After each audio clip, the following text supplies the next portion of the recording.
Hi, this is Jack Stanley, and I wanted to talk about comparing voices on sound recordings. Now, I have heard so many times on YouTube, and I have seen many people battle it out as they sit there and say, this singer's better, and that singer's better, and this singer sings this nicer, listen to the overtones, blah, blah, blah, blah, blah. Well, I want to mention a few things, and I want to go specifically toward operatic recordings, because there is a large number of operatic recordings that exist from the early days of recording, and of course we have had over the past 100 years a wide variety of singers of great and not so great vocal abilities. Now, I have seen so many times that people sit there and say, let me use a for instance, and please don't take this the wrong way. I hear people say, well, Caruso is better than Mario Lanza, and Mario Lanza is better than Caruso, and over and over and over again. You hear them battle it out. Well, I want to mention some stuff here that I think that people fail to take into as an equation to understand how to compare voices, because to be perfectly honest, it's a complete impossibility. You know, today when a recording is made, it's made in a studio. You have so many different channels, you have so many different mixers, you have so many different things to make the voice sound as it does. This was not true in the acoustic age. It was a complete and total impossibility. Now, here's one of the things I must explain about the acoustic recording studio. We often talk about old records, but we rarely understand how they were made. What were the mechanics? What were the necessities? What were the parameters for recording? That's not talked about. It's just not part of the equation when we talk about early recordings. Well, let's do a little bit of an understanding here of why it was difficult to make a record then, and why the singer doesn't sound exactly like they did, and why it's nearly impossible to compare a voice from then to a voice from today. First off, the acoustic method of recording. We're singing into a horn.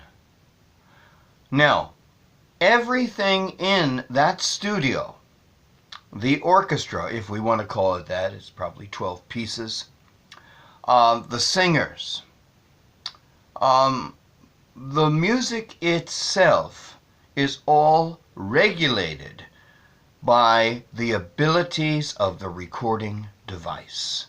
And that is very, very important, because we really don't go into that at all. You see, there was a limited range for acoustic recording. Also, there was another issue that took place called blasting. Now, blasting is something that dies away pretty much with the age of acoustic recording, although there will be moments with electrical recording where you'll have it as well.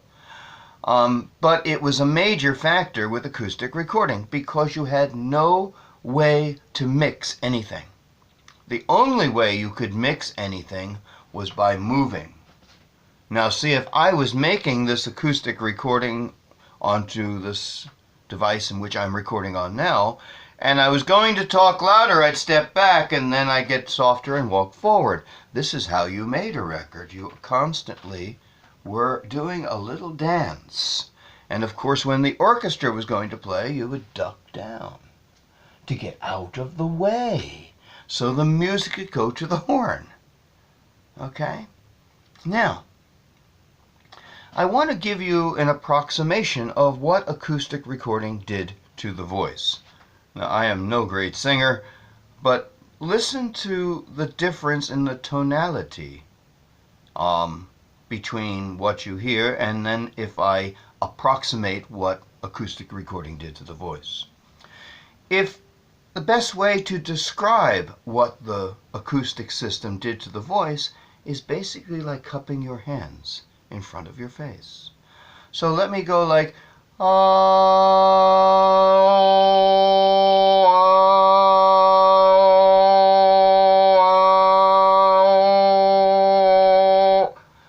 Hear the difference?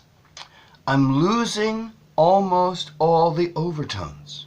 What little there are, actually. But the thing is that the acoustic process was the great robber of overtones. The Victor system had a hard time capturing many at all. Now, this is why they set up their studios as such, to have polished woods, reflective woods, so they could focus that sound into the horn and create this quality, which, in operatic terms, a squilla, the voice. They tried to create an artificial squilla, a ringing quality. Thomas Edison used to refer to this Victor sound as the Victor ear tickle. Drove him nuts. He hated it. But there was a false sound created by the Victor records. Now also, you have to remember, I remember in the 1970s, I met Louise Homer's daughter. She was working with the Red Cross.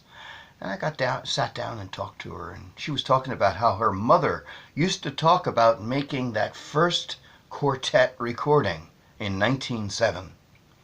And she called it a Congo line, because what they had to do was constantly move, dance, get down, over, around the recording horn, because the band was playing and different singers were coming out, and they had to keep changing places and backing up. And there were techniques with the horn that we don't think of anymore. You'd work the corner of the horn. If you had to sing a strong note, you wouldn't sing directly at the horn because it would blast. So you would aim the voice toward the edge of the horn. Or you would step back, or you would look up and sing, or look down and sing. All these various techniques were needed to make an acoustic recording. Now the problem is, a singer could not sing like they usually sang in an acoustic recording session. They could never sing full voice. They always sang like half voice. Sometimes they would let out a bit of full voice, but believe me, once the acoustic system was improved enough, let's say by 1915, maybe 1910, let's go back 1910. By that time they were able to record pretty much full voice, but when they sang full voice, they had to assume a position away from the horn. And you would get more room resonance because they weren't focusing anymore, because they couldn't. The recording system couldn't handle it. Sometimes they had to pack the horns to cut down on the sound. Also, the fact is that many singers would try to focus the voice, but in doing so, they would never use the techniques that they would use on stage, because it wouldn't work. Now there's the problem when you get into electrical recording, which is the microphone, post 1925. All of a sudden you have a whole new venue. That singer doesn't have to be up front trying to sing into a device. He can step back into the room and perform like he would on stage. And there's a big difference there. All of a sudden, the voice takes on a whole different style, if you think about it, because all of a sudden, they're able to sing loudly. And they're able to sing with a full voice and let out those overtones, which are recorded. Now, Edison, in his recording systems, was able to capture some overtones, yes, indeed. And they actually had the audacity to do what they call tone tests, which were amazing demonstrations. But let's be somewhat honest about what a tone test recording was. It was not a standard recording. Okay? They were specially made records. Secondly, and most important, the singers learned how to sing like a phonograph. That is what made it so successful. There was no way the phonograph could ever learn to sing or was able to sing like an individual. The individual had to curtail the voice some, change the voice some, so they would sound like a phonograph. That's what made the tone test work, and still, it was phenomenal. It was amazing. Something that could never be done with a Victor record. Something that could never be done with a Columbia record.